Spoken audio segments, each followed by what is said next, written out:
Welcome to Storytimer at Large. Brenda Banaski. Brenda Banaski was 14. She was bright and ambitious. She had a summer job as a camp counselor with the Neighborhood Youth Corp at her high school in Gary, Indiana in 1973. What a cool job to be a camp counselor. I bet she was excited and thrilled about working there that summer. She left the house early in the morning to walk to Wirt High School. She declined a ride from her dad, who had just come home from working the night shift at U.S. Steel. The weather was great. She thought it was such a beautiful day and wanted to just walk instead. Her walk to the school was along South Grand Boulevard, a street that's mainly surrounded by wooded areas. You wouldn't think of that when you think of Gary, Indiana, but you can have areas where there are a lot of houses, and then you can have stretches of road where there's a lot of shady trees and woods along the edges. Her walk to school should have been pretty uneventful. It should have been a pretty easy thing because it was just a few blocks, really. Gary, Indiana stretches along the southern shore of Lake Michigan. It was the original home of the Jackson Five, who were already international superstars by 1973. When I was a kid in the 1970s, that was what I most knew Gary for. Gary was also a steel mill town, a factory town. It was a middle-class town then, full of pretty good union jobs. If you were white, it was easy to get a good job. Walking to her school was not unusual or dangerous then. It shouldn't have been anyway.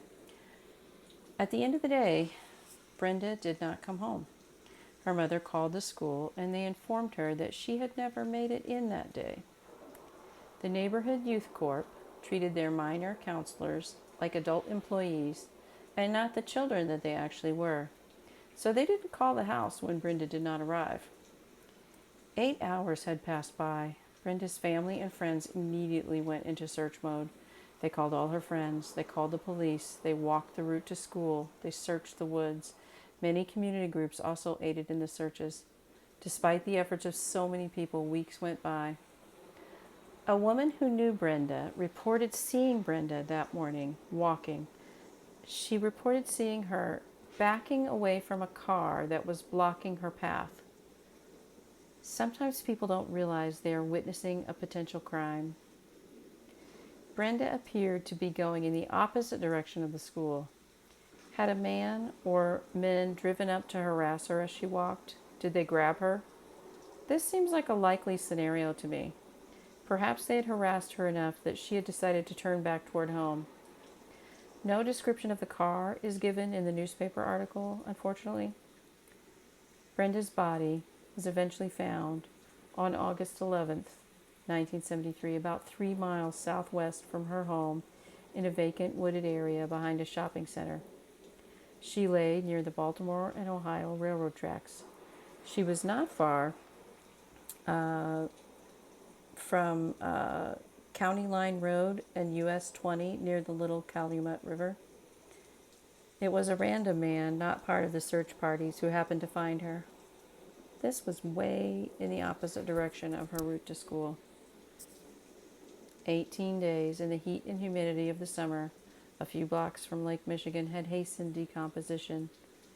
She had died from a blow to the left side of her head, which fractured her skull. It was said that she died instantly. Her family had to identify her by her clothes. The medical examiner also used dental records to confirm that this really was Brenda. Police got a lead in the case while working another criminal case. A woman whose name was withheld in 1973 was brutally raped after a party on July 29th at her home. She said that her rapist threatened her with, "Do what I say or you'll get what the Banaski girl got." How did he know what happened to Brenda Banaski on July 29th? She hadn't been found yet. Dennis Ray Bratton, Douglas Green, and Jesse Ekman were arrested in connection with the rape case and questioned about the Banaski case. But this is 1973. Getting a conviction on rape was very rare. Rape was not even considered a violent or serious crime. And there's no such thing in 1973 is using DNA evidence. They'll have to wait until 1987 for that technology to come along. They have only the word of the rape victim, and society and jurors did not place much weight on that. What evidence did police have tying them to Brenda's murder? Not nearly enough, it appears. And so those 3 suspects were released. Did they actually kill Brenda? Was it someone else? We don't know. Sadly, we may never know. If police saved fingernail clippings and Brenda scratched her attackers, there may be DNA under those nails. That is, if the clippings were not stored in a plastic bag.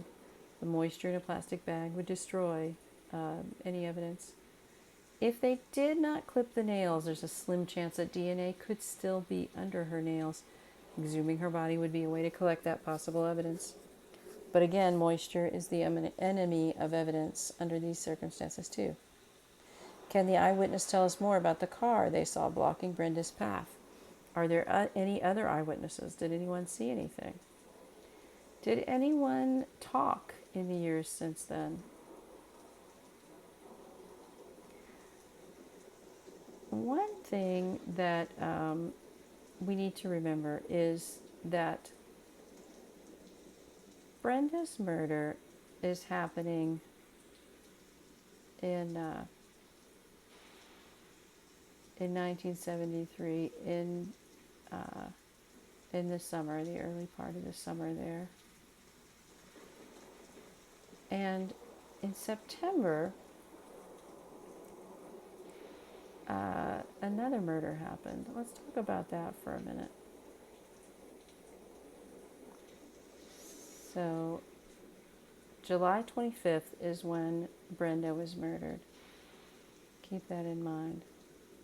September of 1973, Carrie Louise Duncan was murdered only a few miles from the site of Brenda Banaski's murder.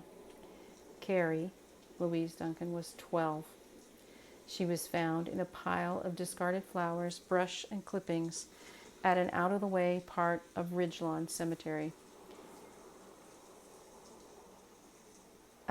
Carrie appeared to have been beaten and had massive head injuries. Her death certificate does not say whether the injury is to the left or the right side of her head or both, but it's interesting that 2 young girls are killed only miles apart, only a couple of months apart, and in almost the same way.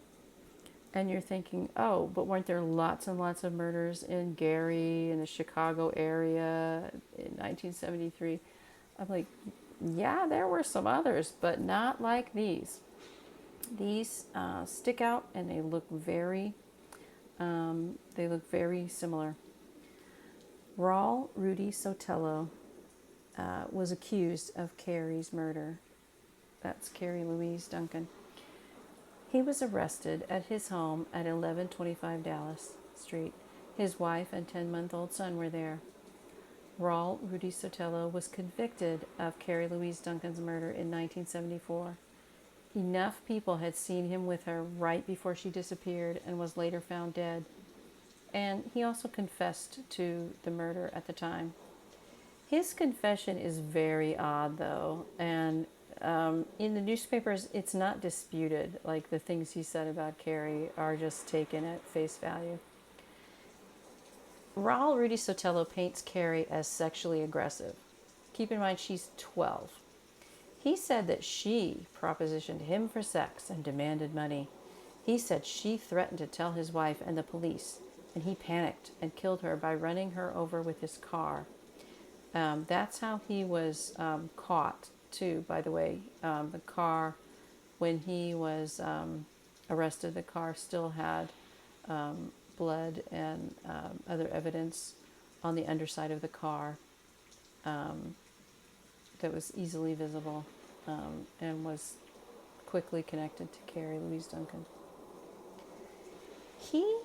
He says all these things about her as being the aggressor, her as demanding money, and he panicked.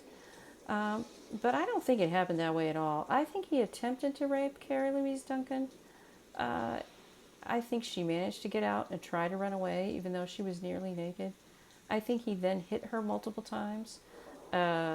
with the car to prevent her from running away. And those bloodstains, of course, on the underside of the car helped convict him. I don't believe his side of the story here. I don't think a 12-year-old would have demanded sex and would have demanded money for sex and tried to extort a man who's almost twice her age. In October of 1974, Sotelo was sentenced to life in prison. He later appealed the conviction in 1976, but did not succeed in that appeal. In December of 1981, Sotelo escaped from the Indiana State Prison at Michigan City. How did he escape?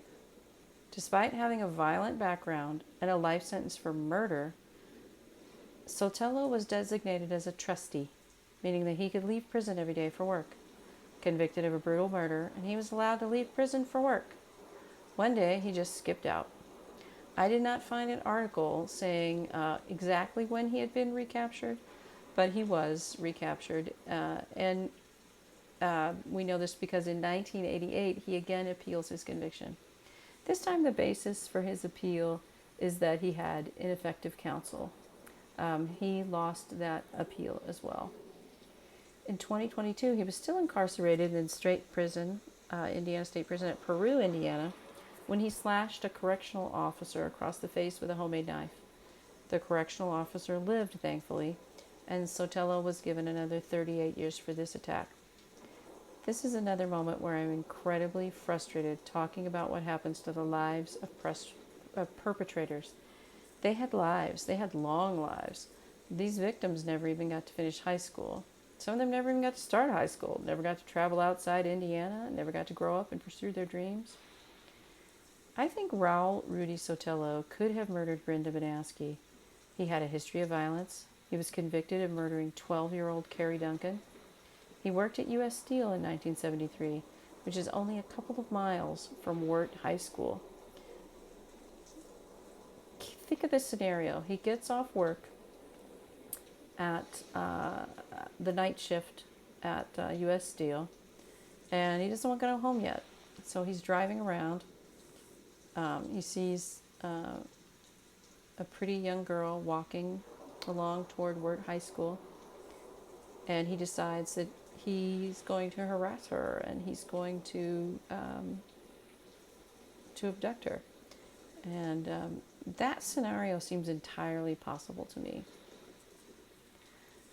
For that matter, I think Raul Rudy Sotelo could have also murdered 15-year-old Annie Jean Powell.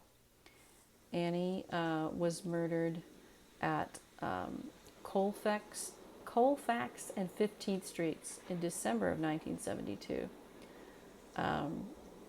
Raul Rudy Sotelo lived at 1125 Dallas Street when he was arrested in 1973. The nearest cross streets to 1125 Dallas are Colfax and 11th, and Annie Jean Powell was found near Colfax and 15th. That seems like a long way away, 11th Street to 15th Street, but they're actually really close together. You could be standing at Colfax and 15th and throw a rock, and not be a very skilled athlete, and throw a rock and make it to Colfax and 11th. They're not as far away as it sounds. It's a good idea to look at those on a map.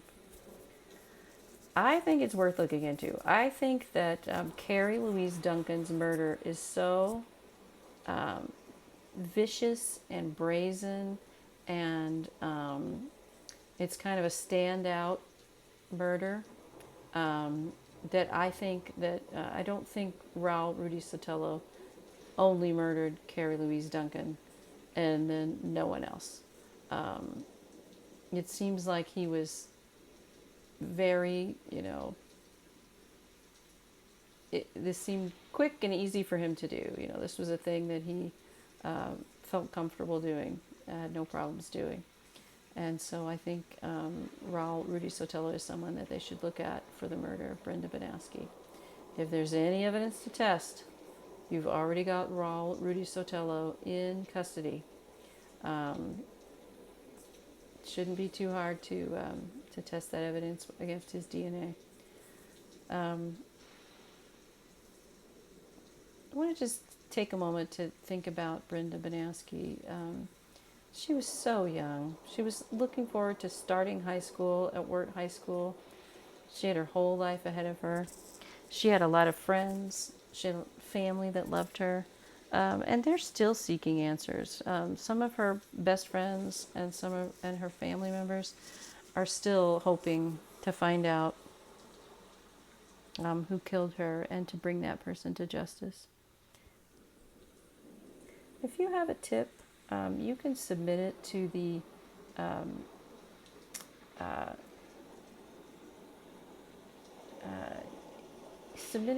Gary Police Department.